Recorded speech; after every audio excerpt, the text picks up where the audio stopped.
Hello বন্ধুরা, সকলে কেমন আছো? আশা করছি সবাই ভালো আছো।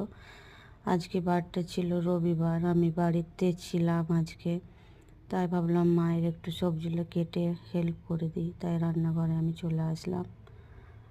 এই যে বাবা একটা আজকে ফুলকপি নিয়ে এসেছে মাছ দিয়ে ঝোল হবে বলে, তো তাই আমি চলে আসলাম। আর আজকে সকাল থেকে একটু ঠান্ডা বাতাস দিচ্ছে, আর আমাকে এমনিতে ঠান্ডা একটু বেশি লাগে, তাই সোয়েটার এখন আমি পরে আছি। তো এখন আমি কেটে নেব ফুলকপি, তার জন্য একটা বাটি নিয়ে নিলাম ফুলকপিটা কেটে রাখার জন্য। তো এখন আমি কেটে নেব ফুলকপিটা, একটু বড় তাই পুরোটা নেব না। বাড়িতে একবেলা রান্না হয় আমাদের প্রতিদিন, রাতে আবার কিছু একটা হয়। রাতে তো বাবা রুটি খায়, সেই জন্য ওই জন্য একটু যতটুকু প্রয়োজন ততটুকু নিয়ে নেবো, বাকিটা রেখে দেবো। আজকে এই যে ফুলকপি কেটে নিচ্ছি আমি এখন। আর মা বললো ফুলকপিটা কাটা হয়ে গেলে পালং শাকের তরকারি হবে, সেগুলোও যেন আমি একটু কেটে দিই।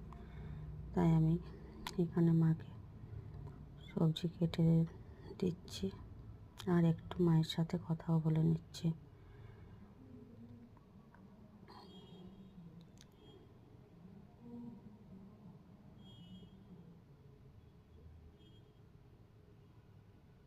তোমাদের কার কার, এই যে মায়ের সাথে আমি কথা বলে নিচ্ছি, তো তোমাদের কার কার এইরকম সবজি কাটতে ভালো লাগে একটু জানাবে। আমার কিন্তু বেশ ভালোই লাগে, কিন্তু সময় পাই না, বা ডিউটি থেকে এসে হয়রান হয়ে যায় বলে সব দিন আসি না। কিন্তু আজকে মনটা গেল যে একটু কেটে দিই, তাই চলে আসলাম আজকে কেটে দিতে। তো এখন কেটে নিচ্ছি সবজি।